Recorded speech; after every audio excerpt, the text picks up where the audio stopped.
I've been biking for over 30 years, so very keen, very, very keen. And to the point where I'd like to get back on a bike again. There's probably some pressure from the family not to, but I'd like to be able to do that again.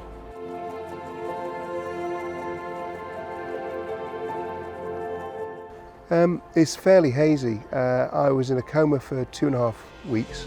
I was in high dependent unit. I broke both femurs, obviously lost the arm. This was lost as part of the accident, but then within about 24, 48 hours, within multiple surgeries, it was reduced in size. Ribs, collarbone, and then the head injury as well, which was a diffuse axonal injury, so basically been shaken around a lot. I have had a varied career.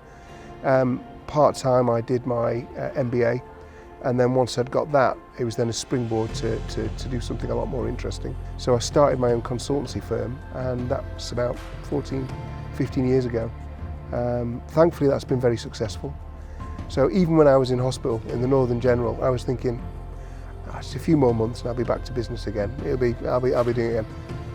Really something had to change, and an admission to STEPS was essential if he was going to make a change to his deteriorating physical and mental condition. He has always been an extremely driven individual, but that drive and that incessant sort of desire to be doing more, pushing the boundaries, was actually slowly running him into the ground.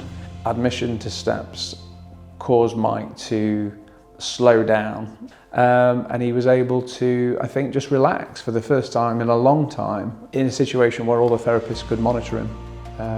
And it was that relaxed Mike that after 5 weeks was palpable. He was a different man. As you try to do more, you start to realise where some of the limitations are. I've not slept since the accident, and that really plays into the whole thing. If you're not sleeping well, fatigue and pain is a lot worse. Dr. Iverson started working with me, so she persuaded me to come here for 3 weeks, possibly more. And I was like, nah, I can't possibly spend this much amount of time in my life to come here. And funnily enough, once I was here and starting to see the benefits of it, then we extended that to 5 weeks. So I had a 5-week stay here. After brain injury, it's quite common to have problems with sleep, and I find very much if you concentrate on sleep and you can improve people's sleep, that then translates often into improvement in pain. One of the reasons that I thought STEPS was really appropriate for Mike was it offered a chance to remove him from his busy, very stimulating environment that he's in, into still a very stimulating environment, but one that was potentially a bit more controlled, and we could get a really good idea of what his pain was like, triggering factors and relieving factors, and really look at it from a real holistic point of view. And I do find an inpatient environment gives you that opportunity to really monitor pain, try and add all the different holistic areas that STEPS can offer for pain management, and then try to ideally slowly reduce a lot of medications.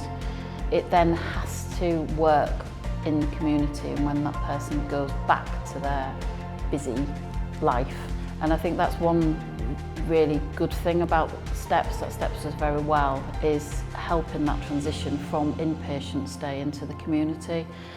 So you don't get, so you don't then boom and bust when you go back home. Being able to come to STEPS and then joining people who are in similar circumstances, to be able to then just to sort of maybe over a cup of coffee or at dinner time particularly, to be able to talk with a few people about the experiences you've been through and realise you're not alone. That's been a really good benefit from being here. I've now got a second chance to life, so my approach to life is not radically different, but I want to take it in a different direction now, and it's made me think a lot more about what you have and what you don't have. You don't realise what you've got until it's gone.